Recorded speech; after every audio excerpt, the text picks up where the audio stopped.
Okay, so in this series, which is a tentative series at this point, I'm not sure I'm going to actually do this, so this is really up to you guys. If you want to see this, you can leave comments and let me know how you think it's going, if it's too long, if it's too short, if it's too unedited, etc. Basically what we're having to do here is a life casting kind of vlog deal. I don't have the time to cut together a very prim and proper documentary kind of feel. I will try to make it as documentary as I can, but life happens. We're not making money off of this yet, so and probably won't be for a long time. So it's gonna have to be pretty lo-fi in order to meet the demand of my time schedule. So I've really been trying to hone my stuff on YouTube and get it as short as possible. I used to post 5 and 6 minute videos and nobody would watch them. But I have had requests to see more of what's going on here in India. So this is probably going to go for more of a life cast vlog kind of feel, which is something that I never really wanted to do.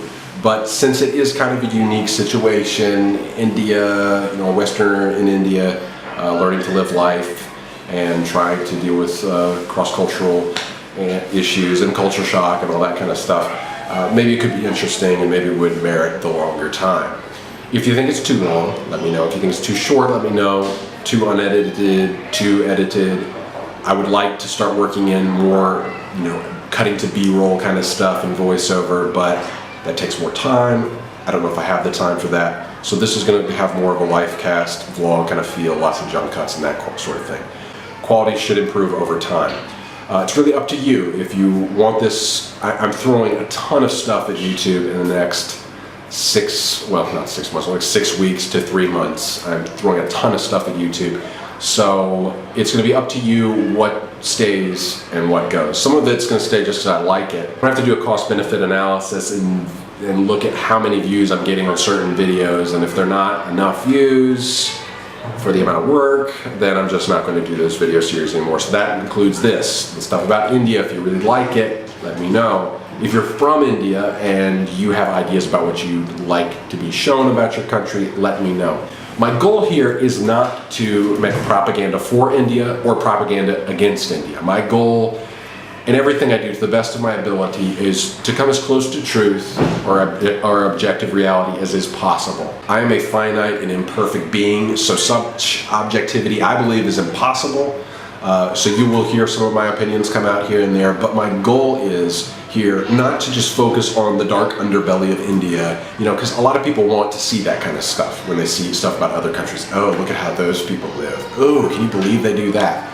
I don't want any part of that. But on the other hand, I don't want to act like this stuff doesn't exist, that there aren't dogs with sores in the road, or that there isn't, raw sewage running through certain areas. Like, for those of you back in the States, think of it like this. We have a paper mill on one side of our city, in Panama City, that when the wind blows a certain direction, you can smell the paper mill, and it does not smell good. It's a chemically smell. It doesn't quite smell like sewage, but it doesn't smell much better.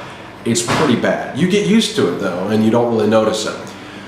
Even for the people that live around it. Or, even worse to me, one of the worst smells on the planet Earth are chicken coops. And my wife, she lived in an area in Delaware where it has tons of chicken houses.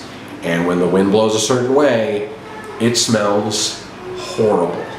So, these smells and stuff like that, people, when they travel overseas, they're more keenly attuned to the bad smells. Like, oh, I can't believe this place smells like this. Well, yeah, well, guess what? It smells like that in the US and certain places too, when you go to certain dirty job kind of places. So all that to say, my goal is not to shine a flashlight on the bad parts of India, but then on the same token, not to show India to be some glowing bastion of civilization for the rest of the world.